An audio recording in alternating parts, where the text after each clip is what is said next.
Quisiera saber ahora si se ve toda la imagen. Sí, doctor, sí se Sí, ve doctor, todo. se ve. Sí, doctor, sí se ve. Ya. Muy bien, hoy es un buen día. Empezaremos con síndrome pleural. Lo primero que tenemos que hacer es repasar algunas generalidades. ¿Para qué sirve el líquido pleural? Eso ya ustedes lo conocen por ciencias básicas.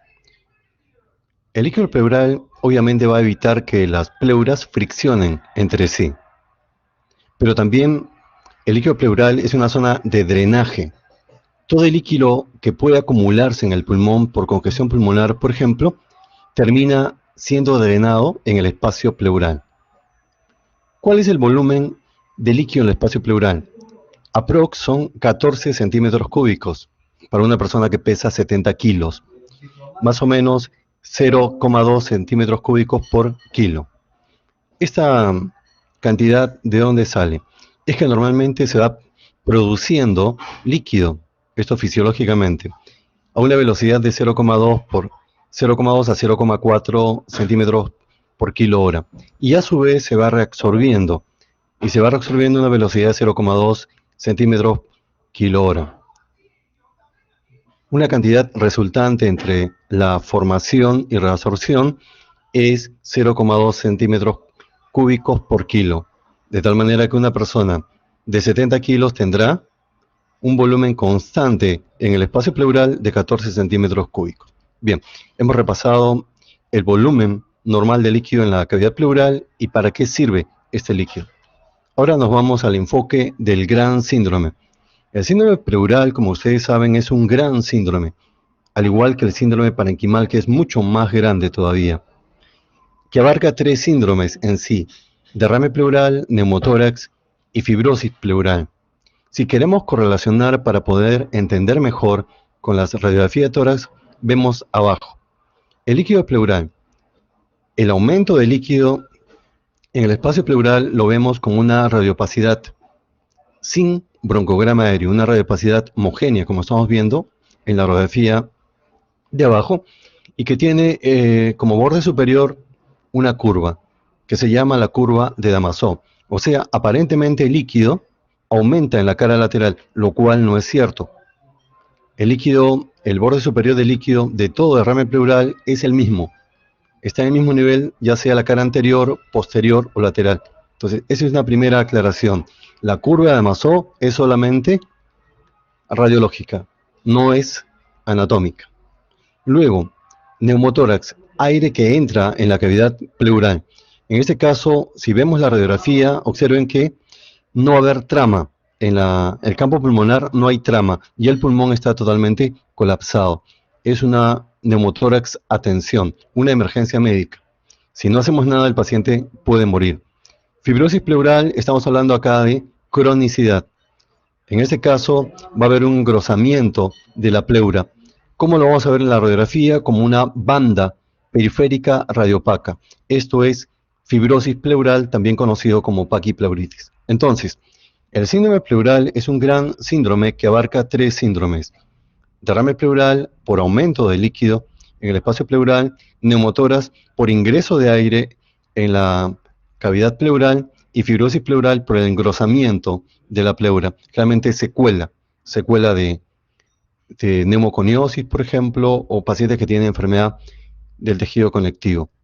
De estos tres, ¿cuál es más frecuente y que vamos a dedicar más tiempo, obviamente? Es el derrame pleural, conocido también como efusión pleural. Vamos ahora a la definición. ¿Qué es derrame pleural? Como ya he adelantado, es el aumento de líquido en el espacio pleural. Así de simple la definición. Estamos viendo acá en el dibujo, en la parte superior, el pulmón de color anaranjado y con cruces o signos positivos, el- la disminución del volumen pulmonar. Ustedes ven de color azul el líquido.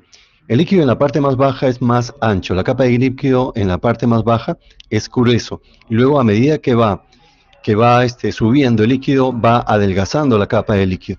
Por eso, si nosotros pretendemos escuchar sonidos a través del líquido, que es un pésimo conductor, si pretendemos escuchar sonidos, tiene que ser, no hay otra manera, en el borde superior del derrame. Ahí vamos a encontrar lo que ustedes están buscando. Soplo pleural, ahí vamos a encontrar eufonía. ¿Dónde? En el borde del derrame pleural.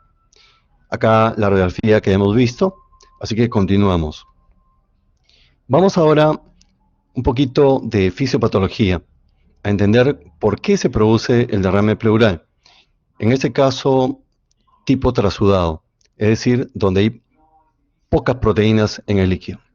Vemos acá que la formación del líquido, el líquido pleural se va a formar por un incremento de la formación de líquido. Tenemos acá por diferencia de gradiente de presiones. Va a haber un gradiente que va a sacar líquido de los capilares hacia la cavidad pleural que la estamos viendo. Tenemos por un lado el gradiente de presión hidrostática que lleva el líquido fuera del capilar hacia la cavidad pleural. En cambio, el gradiente de presión oncótica es que impide que salga el líquido del capilar pleural hacia la cavidad pleural. Es la resultante. El gradiente de presión hidrostática oncótica, finalmente, que va a determinar la salida del líquido. Acá tenemos, por ejemplo, esto sucede en la pleura parietal. En la pleura parietal con respecto a la cavidad pleural. Tenemos que hay una presión hidrostática en la pleura, en el capilar pleural de 30 milímetros de mercurio y en el espacio pleural menos 5 milímetros de mercurio. Así que la diferencia entre las dos será 35. En cambio, la diferencia de gradiente de presión oncótica en el capilar es 34 y en la cavidad pleural más 5. La diferencia será más 6. Este gradiente de presión hidrostática oncótica solamente se da en la pleura parietal.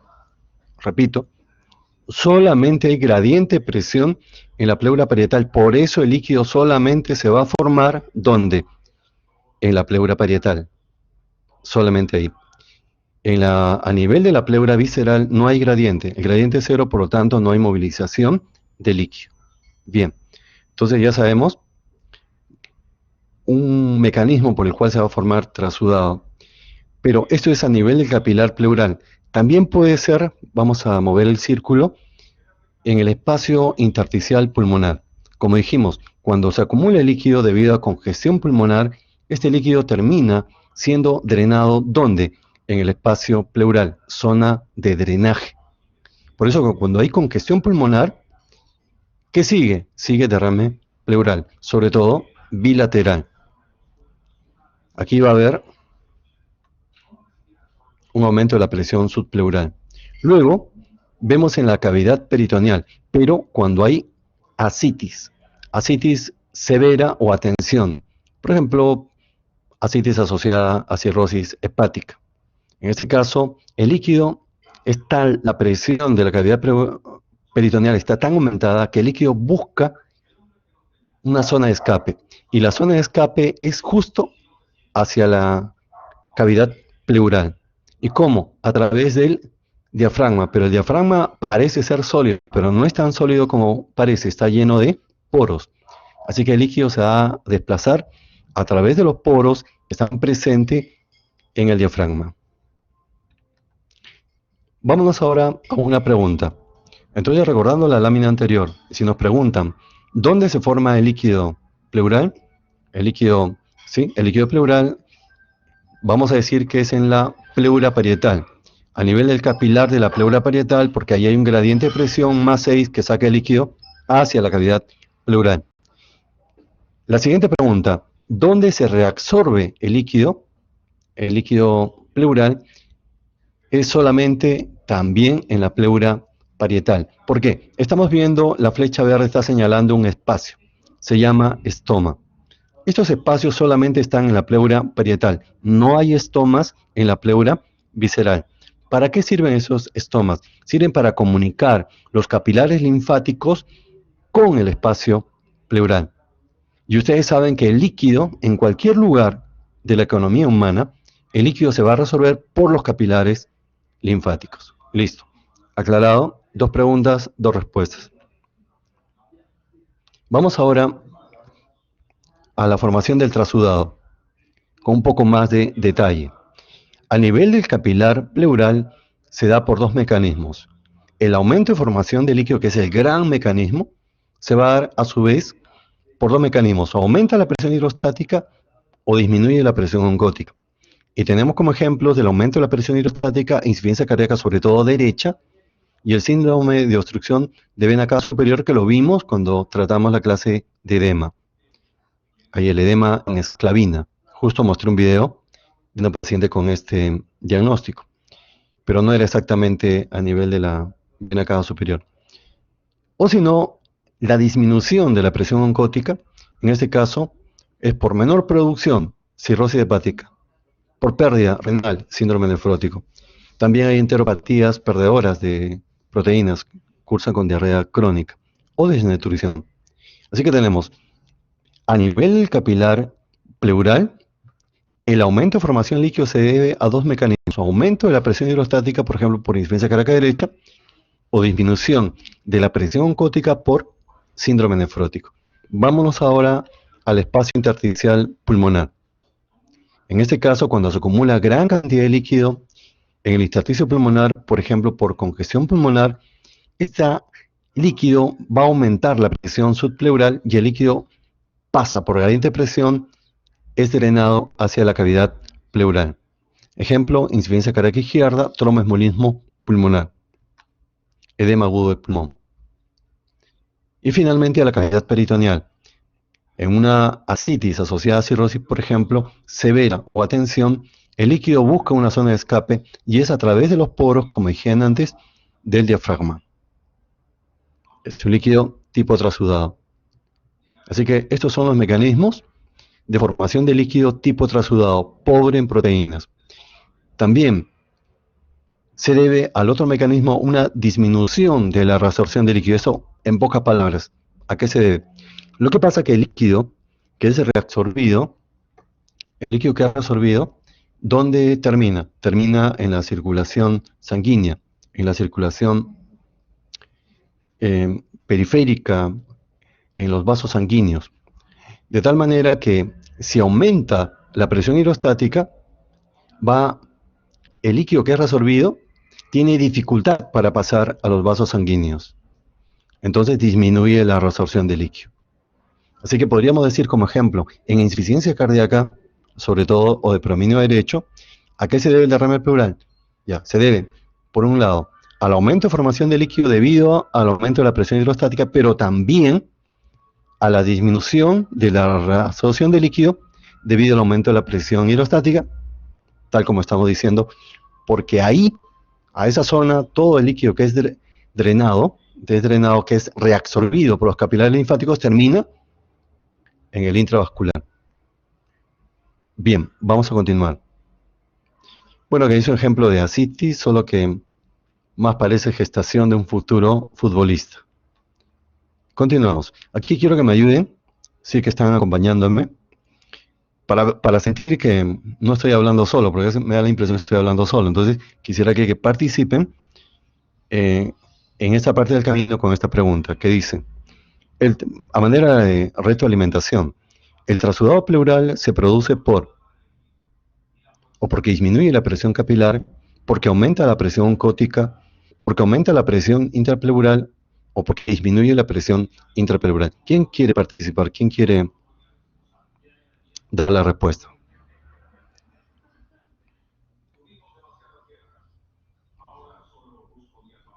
¿Algún compañero? Todos se fueron. A ver.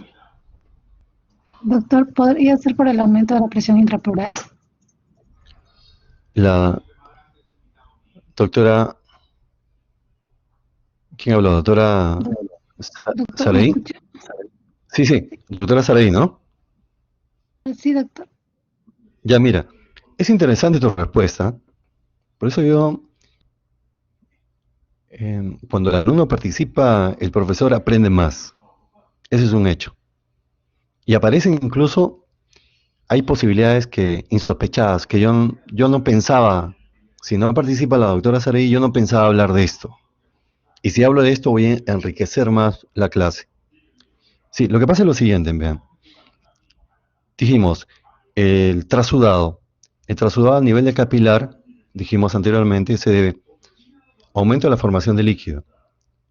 Por dos, a nivel de capilar pleural, dos mecanismos, dijimos, aumenta la presión hidrostática o porque disminuye la presión oncótica. Esos son los dos mecanismos. Entonces vemos que la letra B dice disminución de la presión capilar. Claro, disminución de la presión hidrostática. ¿El trasudado se debe a disminución de presión hidrostática? No.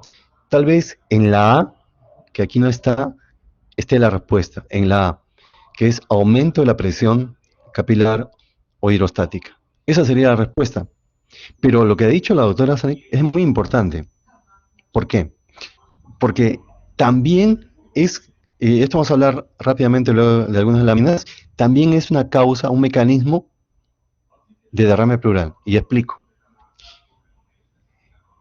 Lo que pasa es que cuando, en realidad disminuye, cuando disminuye la presión intrapleural, se hace más negativa. Cuando disminuye la presión intrapleural, se hace más negativa. Yo solamente quiero adelantar algo, que aquí estaríamos hablando ya de atelectasia. Yo creo que, permítanme, de una vez para, sin ánimo de desarreglar la clase, permítanme ir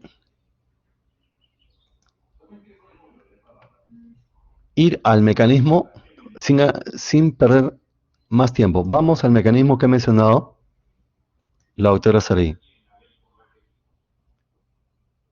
Aquí está.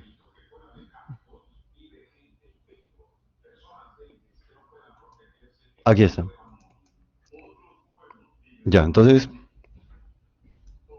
nos hemos ido inmediatamente, ojalá que estén viendo la imagen, a este mecanismo. Para ya no mencionarlo después, lo menciono desde ahora. Miren, acá estamos viendo en mi lado izquierdo, estoy viendo un derrame masivo, o sea, una radiopacidad homogénea sin broncograma aéreo. Esto es líquido. ¿Por qué? Porque está desplazando el mediastino hacia el lado contrario y también la tráquea. Ni hablar, es un derrame masivo. Hay varios litros acá de líquido en el espacio pleural. Derrame masivo. ¿Qué causas tenemos de derrame masivo? Tenemos tres principalmente. Si es infecciosa, tuberculosis, enfermedad predominante de nuestro medio, lamentablemente. Y si es no infecciosa, una benigna y otra maligna. La benigna, insuficiencia cardíaca. Maligna, cáncer pulmonar, cáncer pleural metastásico. Pero observen la segunda radiografía. También hay una radiopacidad homogénea, sin broncograma aéreo, pero que no está ejerciendo efecto de masa, no está empujando el mediastino hacia el lado contrario ni la tráquea, pero tampoco lo atrae. Porque si lo atrayera, ¿qué sería? Sería una atelectasia. Pero no, es lo que se llama, seguramente lo han visto en su clase de radiología, mediastino congelado. Estamos viendo acá un mediastino congelado. Y cuando ustedes vean una radiopacidad homogénea que borra todo el campo pulmonar y con mediastino congelado, el diagnóstico es cáncer. 99,9% de posibilidades, cáncer. Y en este caso, el derrame pleural está siendo ocasionada por una atelectasia. Y la atelectasia, ¿qué está determinando? Una disminución de la presión intrapleural, la cual se hace más negativa. ¿De acuerdo? Acá entonces, terminando esta diapositiva, ¿cuál es el diagnóstico? Hay un caso clínico, lo veremos después. Bien, entonces, el aporte de la doctora Saray me parece muy pertinente, porque ella se ha dado cuenta, porque en realidad no estaba en la...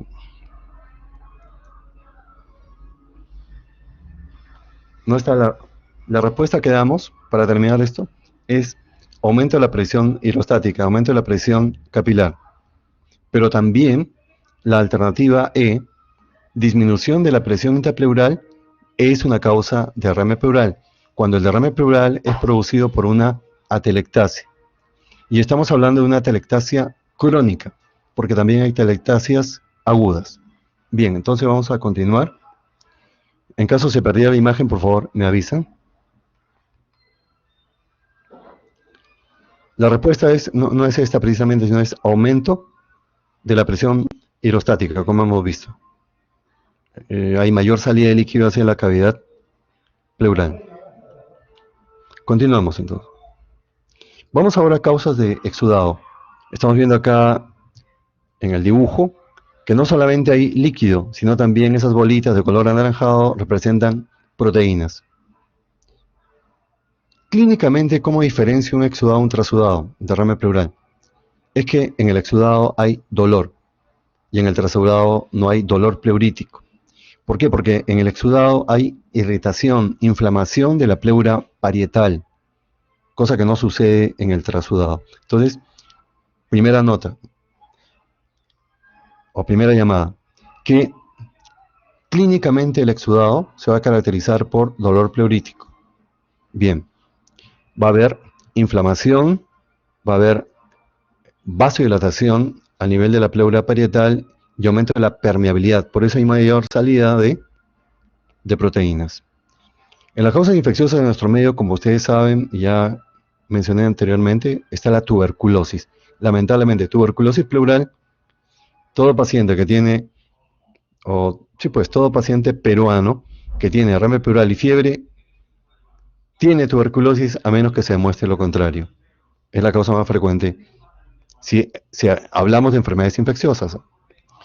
Después está el derrame paranemónico, es el derrame ocasionado por la neumonía. ¿Y qué agentes producen con más frecuencia derrame paranemónico, derrame pleural? ¿Qué agentes que producen neumonía adquirida en la comunidad? Está neumococo y los gram negativos. De las causas no infecciosas, tenemos enfermedades reumáticas autoinmunes, lupus eritematoso sistémico, digestivas, pancreatitis aguda. De las malignas, con más frecuencia, el cáncer pleural es metastásico. ¿De dónde? Del mismo pulmón. El adenocarcinoma pulmonar es la causa más frecuente de derrame pleural metastásico. Quilotórax, el líquido lechoso, que luego hablaremos un poquito, y fármacos, siempre insistiendo, cada vez que identifiquemos un problema, preguntemos qué fármaco está tomando. Hay fármacos que pueden producir derrame pleural, como nitrofurantoína, que es un antimicrobiano de vías urinarias, y también amiodarona, que es un antiarrítmico. Vamos ahora con esta pregunta, y esta pregunta me va a permitir ampliar un poquito más lo que estamos hablando. El derrame pleural con características de exudado, o sea, rico en proteínas, se presenta en las siguientes enfermedades: omixedema, insuficiencia cardíaca, síndrome de May, síndrome nefrótico, cirrosis. ¿Quién quiere participar y decir cuál puede ser la respuesta? Doctor, la clave A. Excelente, muy bien. La respuesta es mixedema. Veamos los distractores. Tenemos que los distractores, insuficiencia cardíaca es una causa de trasudado. El síndrome de Meigs, que lo vamos a ver después, es una causa de trasudado y también de exudado. Síndrome nefrótico es trasudado y cirrosis trasudado. O sea que trasudado, sin ninguna duda, es la B, la D y la E. Sin embargo, yo tengo dos alternativas y a eso quiero ir. Que hay causas que pueden producir tanto trasudado como exudado.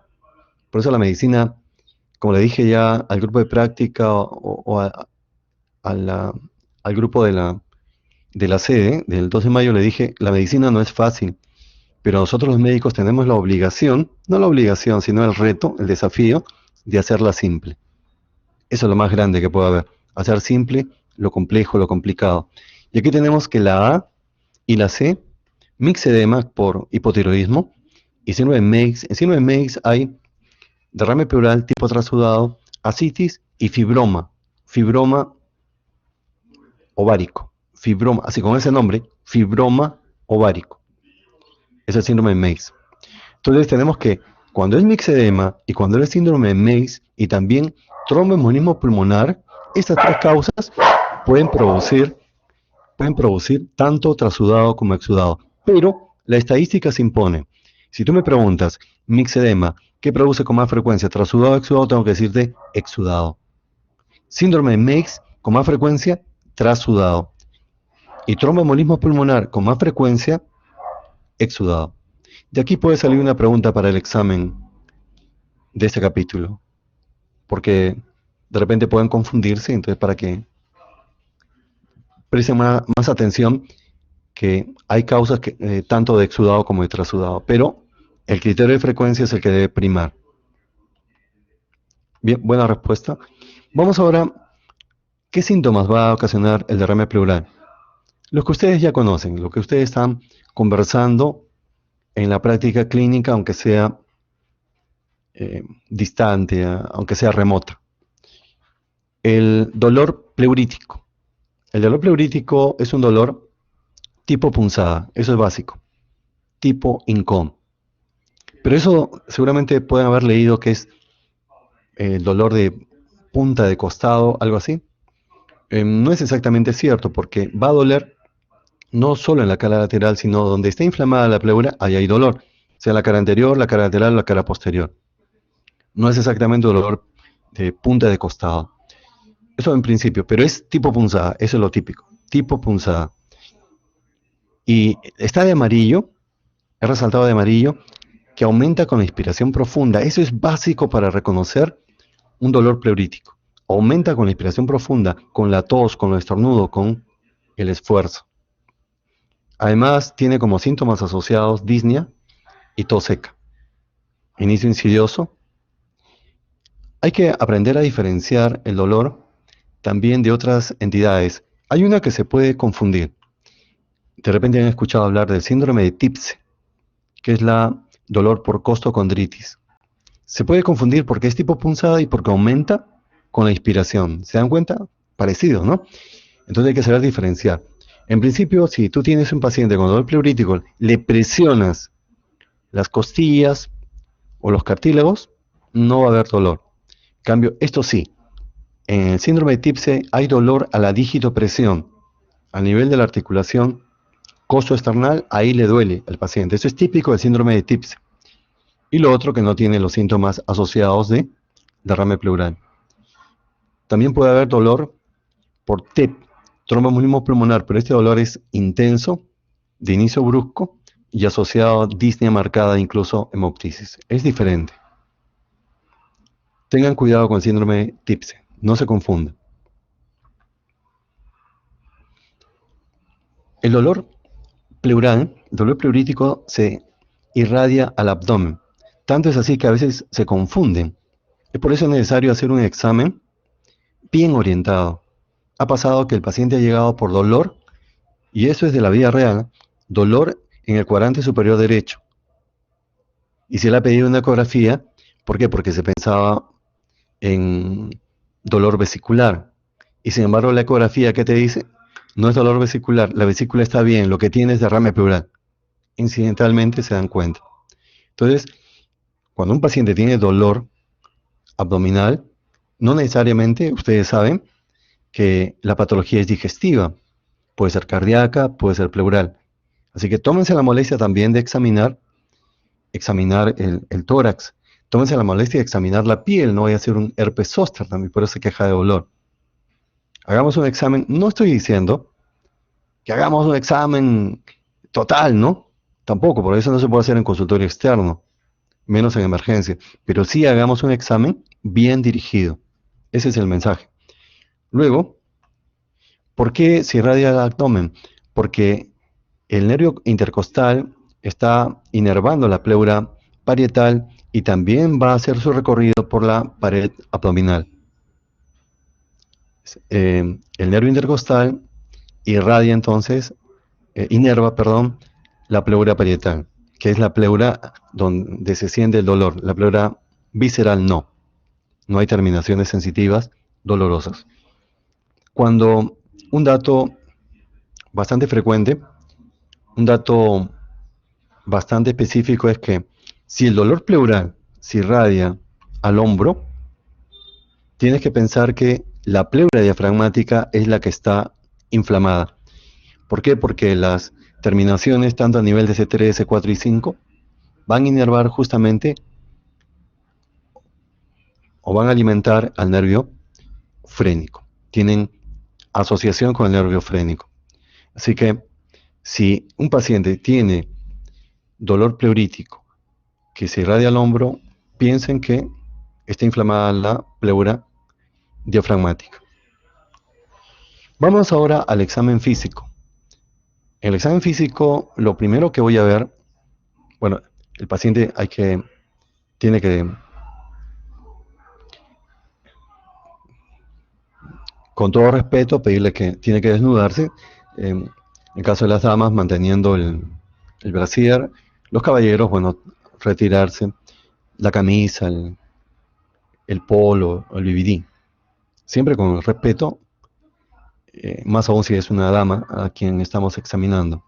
Y si se va a examinar una dama, ese consejo para los alumnos, tiene que el examinador estar acompañado por otra persona del sexo femenino, para evitar confusiones. Si vamos a examinar una paciente mujer, tiene que acompañarnos, sea estudiante, enfermera o colega, tiene que acompañarnos a hacer el examen físico, para evitar cualquier controversia. Entonces voy a ver en la cara posterior, lateral y anterior del tórax, buscando aumento de volumen, ahogadamiento. Por efecto mecánico del líquido, ahogadamiento. Puede ser total cuando es masivo o parcial cuando es el derrame, pues llega a la mitad o un tercio del campo pulmonar o del hemitórax. Y veo, si comparo los dos, esto es inspección dinámica, si veo los dos hemitórax a la vez, veo que donde está el derrame se mueve menos. Está disminuida la amplitud. Vamos ahora después a la palpación y luego percusión. En la palpación voy a colocar un video. En la palpación lo mismo, pero en este caso voy a sentir con mis manos, ambas a la vez, cuál emitórax se desplaza menos. Hay una disminución de la amplexación en la zona del derrame. Y luego las vibraciones vocales. Como el líquido es un mal conductor, las vibraciones vocales estarán disminuidas o abolidas. Vamos a ver un ratito el video.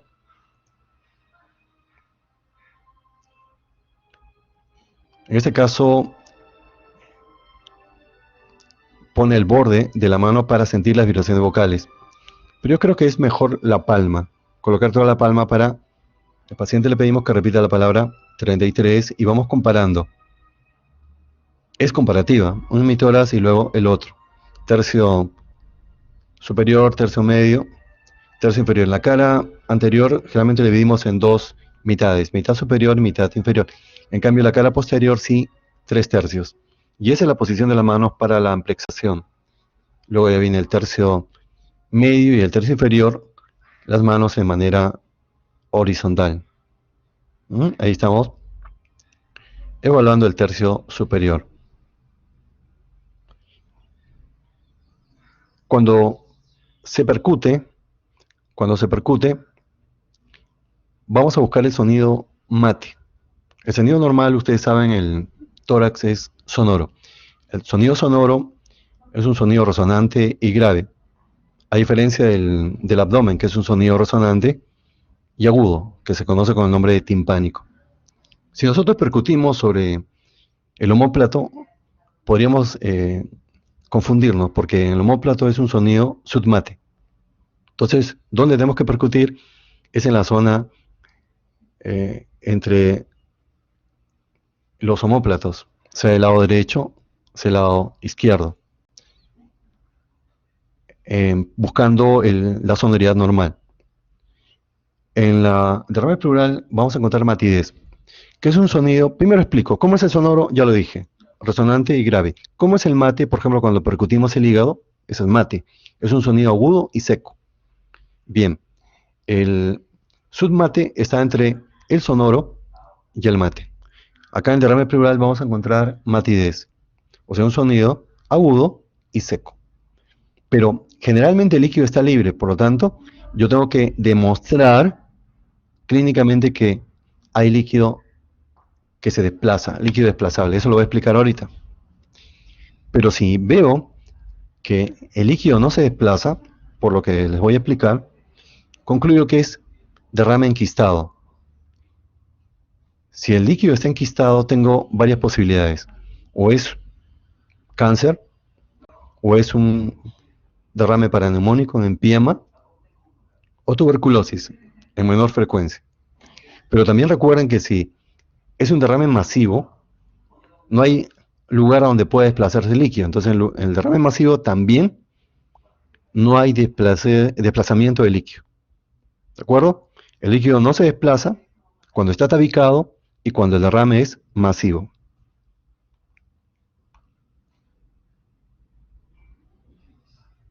Bueno, eso ya lo vimos, continuamos. Les voy a explicar cómo determinar en el examen físico que el líquido es desplazable. Bien, paciente sentado. En el paciente sentado vamos a percutir desde arriba hacia abajo. Desde el tercer espacio vamos percutiendo en la línea media clavicular. Donde aparece la matidez vamos a marcar esta línea. Acá vamos a hacer el paralelo con esta copa de vino. Donde aparece el borde superior del derrame, marcamos. Donde aparece el borde superior de la matidez, vamos a marcar. Luego, invitamos al paciente a echarse. Paciente echado. Y vamos nuevamente a repetir la percusión. De arriba hacia abajo. ¿Y qué es lo que vamos a ver cuando el paciente está echado? Que el límite superior del derrame, que era esta línea de colores, ha descendido. Ahora está el líquido de la matidez al nivel de esta línea roja discontinua. ¿Y por qué sucede eso? Por efecto de la gravedad. Vean la copa. Si la copa se inclina la copa, ¿qué pasa con el líquido? Con el borde superior, desciende. De tal manera que si nosotros, al volver a percutir ya con el paciente echado y vemos que el borde superior ha disminuido, con eso que estamos demostrando. Estamos demostrando que estamos frente a un líquido libre, que es lo que con más frecuencia encontramos. Y recordemos también que si no encontramos esto, ¿cuál es nuestra conclusión? O es un líquido enquistado o es un derrame masivo. Esa sería la conclusión. Continuemos con el examen físico y por último la auscultación. En la auscultación, como es el líquido un mal conductor, podemos encontrar disminución o abolición del murmullo vesicular. Frote pleural también. Eso sucede sobre todo cuando es exudado por irritación de la pleura, tanto al inicio del derrame como al término del derrame. Es un sonido de predominio inspiratorio. Vamos a ver si logramos escucharlo. Inspiratorio agudo.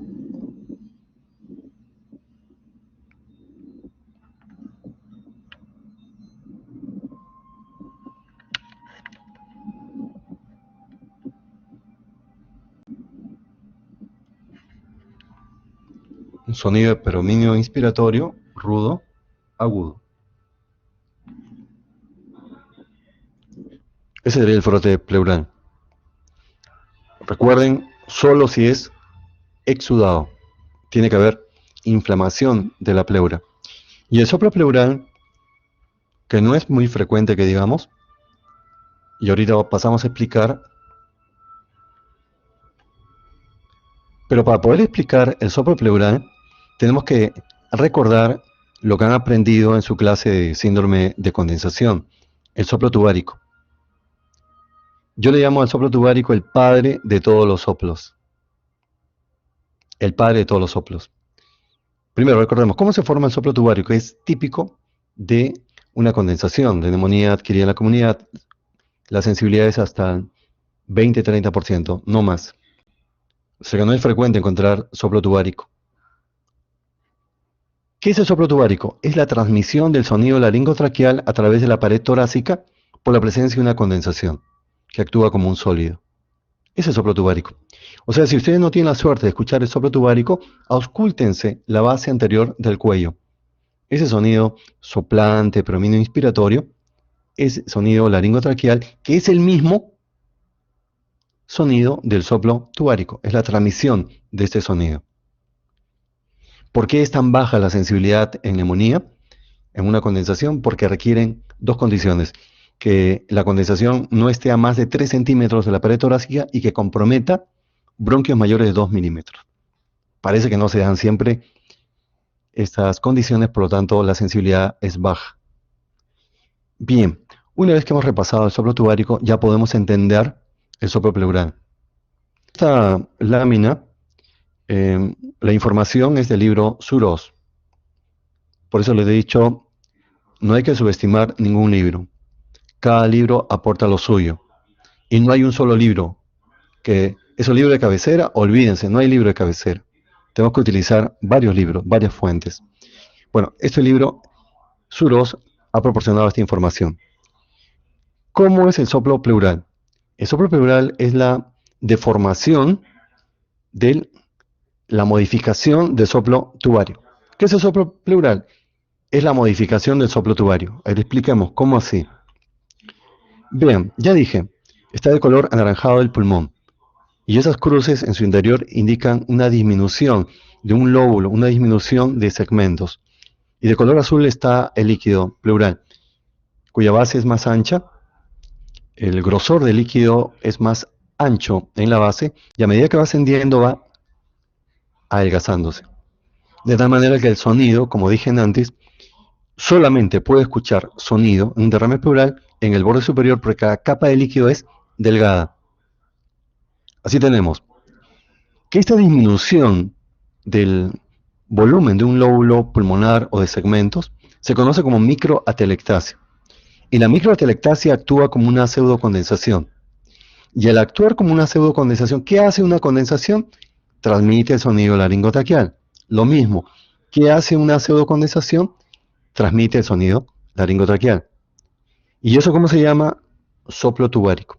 O sea que la condensación, en este caso la pseudocondensación, origina un soplo tubárico en el derrame. Pero esa capa delgada de líquido va a deformar este soplo tubárico. Y el sonido característico que ustedes conocen, la onomatopeya de en A o en AEO, se transforma, y de promedio inspiratorio, ¿no? Se transforma en un sonido ya no inspiratorio, sino expiratorio, y cuya onomatopeya es en E. ¿De acuerdo? Esta es la explicación del soplo pleural. El soplo pleural es un soplo tubárico modificado. ¿Y de dónde se origina el soplo tubárico? En un soplo pleural, en un derrame pleural, se origina por una microatelectasia. ¿Y qué se deforma? El soplo tubárico se deforma al pasar por la capa delgada de líquido que está en el borde superior y se convierte en el soplo pleural, que no es muy frecuente. Le doy un dato adicional que ustedes pueden escuchar. Una alteración del movimiento vesicular puede preceder al inicio un derrame pleural al soplo pleural. Se llama respiración soplante. Lo va a encontrar en cualquier parte del camino, lo va a encontrar. Es un movimiento vesicular más agudo de lo normal y de timbre no es suave, sino es un timbre soplante. A eso le llamamos respiración soplante. La respiración soplante antecede a la aparición del soplo pleural. Listo, entonces continuamos. En la auscultación de la voz, le pedimos que repita 33 y auscultamos. Primero con voz susurrada, pectorilio que áfono. Si pretendo diferenciar entre paquipleuritis, fibrosis pleural y un derrame enquistado, será buscando pectorilio que áfono, porque la pectorilio que áfono me está indicando presencia de líquido. Cuando hay una paquipleuritis no hay pectorilio que áfono. La eufonía, la voz de cabra, la voz nasal, también la vamos a buscar ¿dónde? En el borde superior del derrame, típico de derrame pleural. Y también no se olviden de palpar la tráquea. ¿Por qué? Porque el derrame, como hemos visto, cuando es grande, empuja, desplaza el mediastino y tráquea hacia el lado contrario, hacia el lado contralateral. Así que la tráquea puede también estar desplazada hacia el lado contralateral. Es un signo de derrame pleural y también los focos cardíacos desplazados hacia el lado contralateral. En esta parte del camino ya tenemos nuestro resumen. Y este resumen viendo esa radiografía. Imagínate una radiografía de un paciente con derrame pleural. ¿Qué voy a encontrar? ¿Qué signos? En la inspección, en el lado del derrame, ahogadamiento, disminución de la amplitud. En la palpación, disminución de la amplexación y vibraciones vocales que no pasan. En la percusión, matidez, que generalmente es desplazable. Y ya saben, cuando no es desplazable, ¿qué pueden plantear? En la ocultación, disminución o abolición del murmullo vesicular, no hay ruidos agregados, y en la ocultación de la voz, pectorioica áfona al inicio, soplo pleural a veces, y egofonía también a veces. Es menos sensible. Si ustedes me preguntaran, pero es mejor hacer el diagnóstico temprano, claro. Es mejor hacer un diagnóstico clínico temprano y saber en qué momento pedir una radiografía de tórax. Porque cuando el derrame ya es evidente, pues ya ha pasado buen tiempo. Así que de estos signos, el que tiene mayor valor diagnóstico precoz es la disminución de la vibración vocal. Es el signo que tiene, la alteración que tiene mayor valor en el diagnóstico precoz, el diagnóstico sindrómico derrame pleural, es la disminución de la vibración vocales, incluso antes que tenga matidez. Antes que aparezca la matidez, la submatidez, ya las vibraciones vocales están disminuidas. Acá rápidamente para una radiografía, las alteraciones que vamos a encontrar según el líquido vaya disminuyendo, aumentando de tamaño. Empezamos acá con la imagen clásica. Es el derrame paraneumónico. El derrame paraneumónico es el derrame clásico. Una radiopacidad homogénea sin broncograma aéreo y la curva de Masó. O sea, una curva que aumenta, se eleva hacia la cara lateral. Pero como dije, eso es solamente radiológico. Lo anatómico es que el límite superior del líquido sea igual, tanto en la cara anterior, lateral y posterior. Acá tenemos el derrame masivo que yo lo expliqué. Quiero ir acá. Acá mejor. Acá, ¿qué estamos viendo? Obturación del seno costodiafragmático. ¿Esto cuándo sucede? Cuando hay acumulación por lo menos 300 cc de líquido. La fuente de estos datos, porque a veces hay datos que no son iguales a los que estoy presentando, entonces es bueno dar la fuente. Es el libro de Light, de enfermedades pleurales, Light. Y cuando ustedes vean que los senos costodiafragmáticos están libres, pero también puede tener ya derrame pleural, es el derrame subpulmonar. En este caso, que impresiona que el hemidiafragma esté elevado. Porque al inicio del derrame, ¿dónde se acumula el líquido? Se acumula debajo del pulmón. Cuando hay un líquido, un volumen menor de 300 cc. Listo. Hay una segunda lámina, esta lámina de radiología, que la vamos a ver rápidamente, pero es muy importante. Muy importante. Esto es hacer radiología clínica. Si tenemos un derrame masivo, ¿qué propongo? ¿Qué dijimos? Si puede ser infeccioso o no infeccioso. Infeccioso, tuberculosis. No infeccioso, insuficiencia cardíaca o cáncer de pleura, que generalmente es metastásico. Listo. Si encuentro un paciente que tiene derrame pleural bilateral, que también lo va a ver en el camino, les apuesto que van a ver en el camino pacientes con derrames pleurales. ¿Qué hacen? Primero, proponer la etiología. Bueno, con toda la anamnesis, se entiende, ¿no? ¿Cuáles son las causas más frecuentes? Las causas que producen edema generalizado, que hemos visto ya en las causas, en la clase de edema, causas de edema generalizado, cardíaco, hepático, renal, por desnutrición. Acá, lejos, insuficiencia cardíaca, causa de derrame bilateral. También podría ser insuficiencia hepática en menor frecuencia. ¿Qué otro tipo de enfermedades? Ya tipo trasudado. Lupus. No se olviden de eso. Lupus produce derrame tipo exudado, pero bilateral, pequeño, recurrente. Y muchas veces hemático, como vamos a ver luego. Y luego las infecciones virales.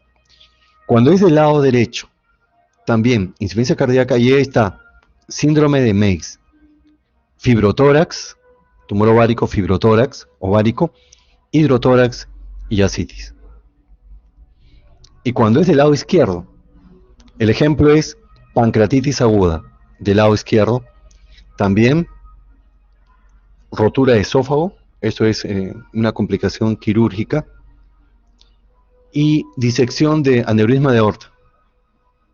Disección de aneurisma de aorta, un aneurisma que se rompe. Solo que en este caso el líquido va a coagular. porque si el sangrado es traumático, si hay sangre fresca, el líquido debe coagular. Eso lo vamos a ver rapidito en una lámina. ¿Cuándo hacer la toracocentesis? Esto también es parte de esta clase. Esta clase, lamentablemente el tiempo que dispongo es poco, pero he procurado sintetizar al máximo, como pueden darse cuenta.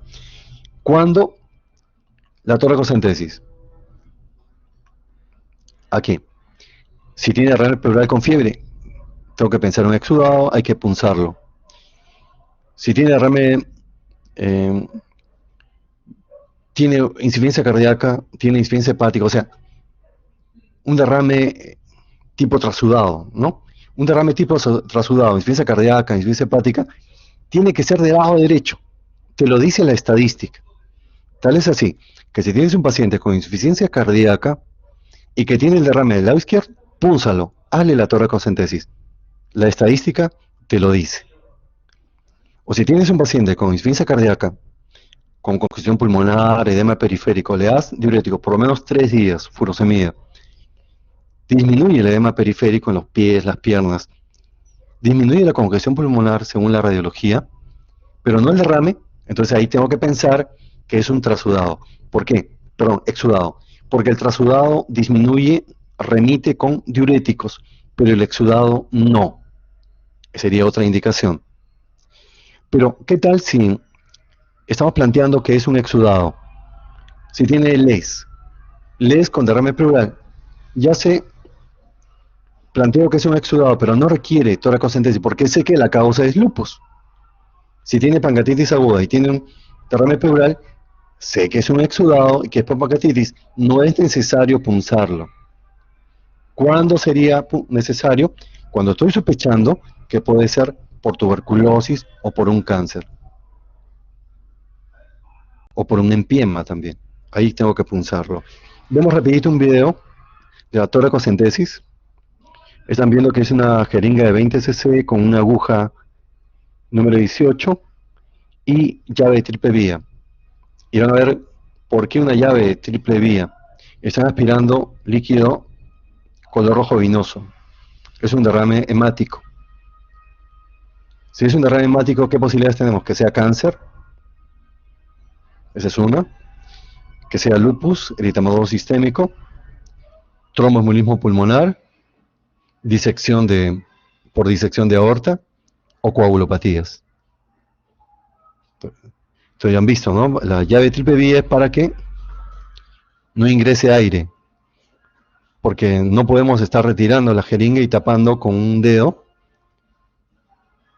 el agujero de la aguja. Para eso está la llave de triple vía. Eso ya lo harán en medicina interna, sin miedo.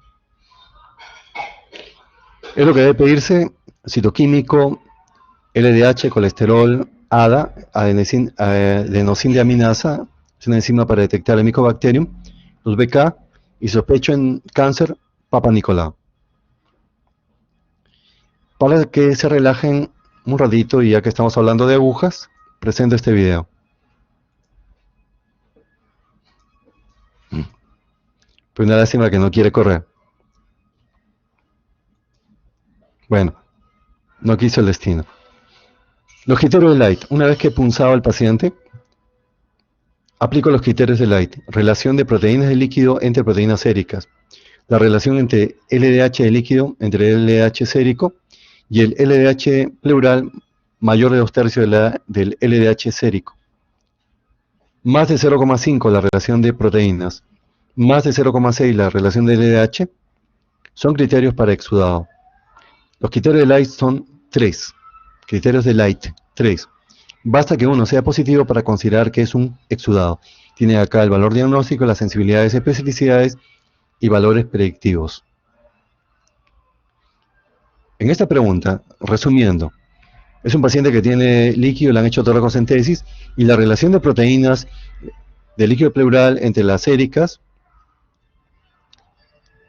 la relación de LDH y líquido pleural entre LDH sérico es menos de 0,6. Acá faltó un dato.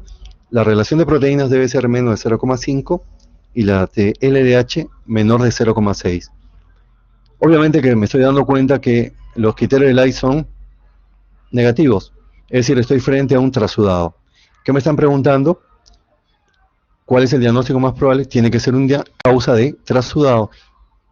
Y de todas estas es insuficiencia cardíaca. Fácil. O sea, es una pregunta para repasar los criterios de Light.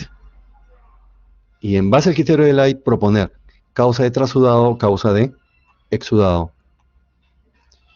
Rápidamente, en el estudio de líquido pleural, todas son causas de exudado. Le voy a decir lo más importante, nada más. Observen, todas son causas de exudado. Pero ¿en cuál va a predominar los polimorfos nucleares? En el derrame paraneumónico y en el empiema. Ahí predominan los polimorfos nucleares. En tuberculosis, al inicio, solamente al inicio. ¿En cuál de estas causas habrá una mayor disminución de glucosa? Empiema, menos de 40. Una mayor disminución del pH, empiema, menos de 7. Helada, aminasa, vean que en todas está aumentado, más de 45 unidades por litro está aumentado helada. Es por eso que se ha determinado un punto de corte para tuberculosis. Si tiene más de 70 unidades por litro, punto a favor para tuberculosis. Y los triglicéridos en el líquido pleural. Cuando es mayor de 110, estamos hablando de un kilotórax. Faltan unas pocas láminas. Acá por tuberculosis, solamente unos datos precisos. Por tuberculosis la tuberculosis pleural se considera como extratorácica, una frecuencia de 15 a 20%. En jóvenes y de mediana edad predomina esta enfermedad, más en varones, cursa generalmente con fiebre. Hay un predominio en el lado derecho, si comparamos en esta serie de 320 pacientes. Y el líquido generalmente es tipo exudado, pero con un predominio de mononucleares. Pero al inicio, como les dije, pueden predominar los polimorfos nucleares. Nada más eso. El neoplásico. Aquí suele ser un derrame de mayor tamaño. Fácil que hagan derrame masivo, como están viendo en la radiografía. Y recuerden acá que son personas mayores de 45 años, a predominio varones, fumadores o no fumadores también, porque el adenocarcinoma, que es el cáncer más frecuente, y es el que da con más frecuencia metástasis a pleura, se da tanto en fumadores como en no fumadores. Acá tenemos, el cáncer de pleura es generalmente metastásico. ¿Y de dónde? Del mismo pulmón, de un adenocarcinoma pulmonar. En segundo lugar, de mamas, en el caso de las mujeres, y en tercer lugar, de ganglios. Tenemos la causa de derrame neoplásico, simplemente lo que he dicho: cáncer de pulmón 70%, mama 25%, linfoma 20%. Esta pregunta es de un paciente que tiene más de 45 años, varón, con síndrome consuntivo y con un derrame masivo. ¿Qué tengo que proponer por todo lo expuesto? Cáncer, adenocarcinoma pleural metastásico. El derrame por LES ya lo dije, derrame pequeño, bilateral, recurrente, tipo exudado, generalmente hemático. Hemos visto el líquido en la toracocentesis en el video, líquido hemático. ¿Qué propongo? Neoplasia maligna, tromboembolismo pulmonar, enfermedad autoinmune, LES, coagulopatías. Y tuberculosis también puede dar líquido hemático, pero es menos frecuente, un 10%. Esto ya lo vimos, vamos al caso clínico, que es lo mismo que hemos conversado. Te hablan de un paciente que tiene derrame masivo, pero el mediastino congelado, que tiene que proponer etiología maligna. Así, el diagnóstico, ¿cuál es? Carcinoma pulmonar con metástasis a la pleura. Si el líquido es lechoso, lo que tenemos que hacer es centrifugar la muestra. Si sigue siendo lechoso, el diagnóstico sería empiema. Hay el pH menos de 7, gran cantidad de polimorfos nucleares, pero si es transparente. Si es transparente, luego de centrifugar la muestra, sospechamos un empiema. Hay que estudiar el pH, los leucocitos, etcétera, etcétera, todo lo que hemos visto en antes. Pero si el sobrenadante sigue siendo lechoso, tengo dos posibilidades. O es un kilotórax, o es un pseudoquilotórax. Kilotórax, realmente por rotura del conducto torácico, una complicación en sala de operaciones, y el pseudoquilotórax es porque hay abundante cantidad de linfocitos, sea en tuberculosis o sea en cáncer también. ¿Cómo diferenciar los dos? En ambos, el colesterol del líquido pleural es mayor de 60 miligramos por decilitro, pero si pedimos triglicéridos, ahí está la diferencia. Será, si es mayor de 110, kilotórax. Lo mismo. ¿Cuál es la causa más frecuente de kilotórax? Iatrogenia quirúrgica. Tumores mediastinales. ¿Cuál? Linfoma mediastinal. Y si tú me preguntas sobre cáncer de pulmón, ¿cuál es el cáncer de pulmón que produce con más frecuencia kilotórax? Es el de células pequeñas, el más agresivo, el que produce más metástasis y síndromes paraneoplásicos. ¿Cuál es la causa más frecuente de un derrame pleural que tiene triglicéridos más de 110? Es tumor mediastinal. Por último, estas son las misceláneas. No tanto misceláneas, porque es el síndrome de Meigs que no es tan raro. Síndrome de Meigs, derrame pleural tipo trasudado, ascitis tipo trasudado y fibroma ovárico. Ese es el síndrome de Meigs. Si es derrame pleural tipo trasudado, ascitis tipo trasudado y el tumor ovárico no es un fibroma, sea benigno o maligno, se denomina pseudo síndrome de Meigs. Pero también hay un pseudo síndrome de Meigs. ¿Qué tenemos acá? Derrame pleural, ascitis y lupus. Y en el estudio de líquido acítico, el CA antígeno carcino embrionario, el CA125 es un marcador, el CA125 aumentado. Repito, se está confundiendo. Esto es menos frecuente. Pseudo síndrome de Meigs, derrame pleural, ascitis y el diagnóstico de LES de fondo. A quien se le ha hecho un examen de sangre pidiéndole un marcador tumoral, el CA125 aumentado. Y ustedes tal vez no sepan, pero el CA125 es un marcador para cáncer de ovario. O sea, puede llegar a confundir y a plantear erróneamente el diagnóstico de cáncer de ovario. Causas de abdominales o digestivas de derrame pleural, hidrotórax hepático, absceso hepático, perforación esofágica, ya dijimos hemitórax izquierdo, derrame de hemitórax izquierdo, pancreatitis aguda. Y por último, la última, un síndrome raro, rarísimo, el síndrome de las uñas amarillas, sin cutícula, de crecimiento lento. Este síndrome de las uñas amarillas va a acompañarse de linfedema y derrame pleural o de bronquiectasias. Y vean el líquido, lechoso, un exudado que semeja a un kilotórax. Y de repente es un kilotórax. ¿Por qué? Porque aquí, en la fisiopatogenia de este síndrome, va a predominar la obstrucción linfática. ¿Listo? Eso era todo. Me he pasado unos minutos, pero era necesario. Esto en empiema, si todavía tienen un minuto, lo podríamos agotar. Si es un derrame febril, si persiste la fiebre con los antibióticos, yo tengo que sospechar en empiema, tengo que punzar al paciente.